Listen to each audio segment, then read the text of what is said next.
بادشاه مینتونه کول خیر لک ورسره ملاقات وکړه خو ګیره پرېښې وه کال پکې تېر شو بادشاه سړی ونه پېژند په سر باندې څادر راچولې او د ځان نه لوی قطب اقطاب د ځان نه چې کوم دی عوض جوړ کړی دی ناستې نو بس هغه تصنع کوي بادشاه به وخت په وخت باندې ته راته هلک به ورته بادشاه ګورې ما به نه تنګې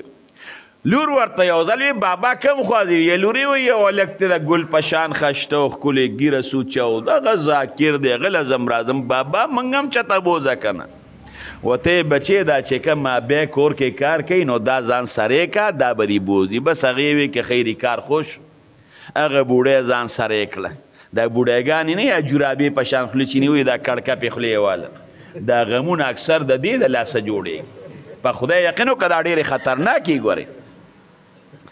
یو ځای کې ناست وم داسې کورسیري زه پې ناست یم او پرده لګېدلې دی ډاکټر له چې لاړ شي نو پرده لګېدلي اخوا زنانه ناستې دې خوا زه ناست یم کسان را سره ناست یو ملګري را سره ناست دی غره له زورم کې شیخ صاحب سینګ یې خوا دې خوا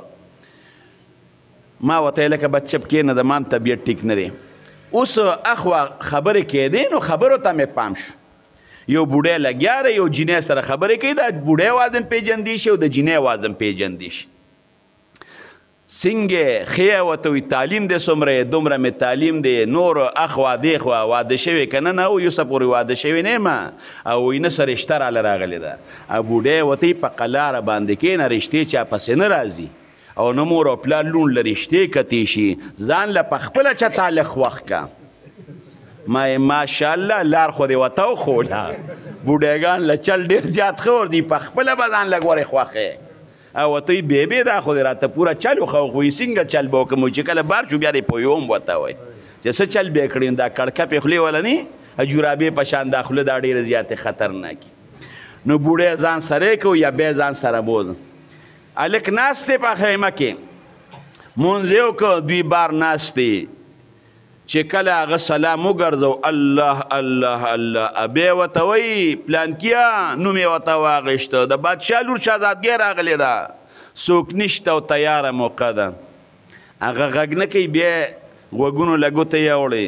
او په مانځه باندې ودرېد مونځ کوي چې سلام یې وګرځو بیا جاړي په جړا کې چغې وایي الله الله د بوډۍ ورته بیا وایي د بادشاه لور راغلی څوک شته نه موقع ده ګورې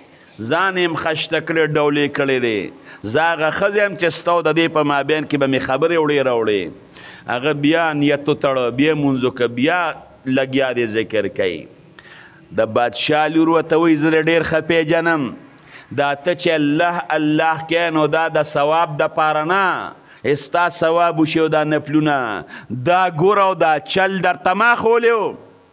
دا جال خو دې زما د نیو دپاره خور کړی دی نو جال ته پخپله راغلی مو انصافداره ماله موقع نه راکې هلک وله په جړا کې اواز ورکړه چې د بادشاه لور چل راته تا خولی او جال مې ستا دپاره خور کړی و خو په هغې جال کې زه پخپله باندې ګیر شویم پخپله پکې ښکار شم ما خو تا به ښکار کمه تا به پکې ګیره کمه خو ما د الله نوم واخیست ستا د ګیرولو دپاره د الله په نوم کې دومره خوند و زما زړه کې هم د الله نوم دی زما زړه کې هم د الله مینه ده ته خو یو شهزادګۍ چې ستا په شان زر نور هم راشي نو ملاقات دپاره وخت نشته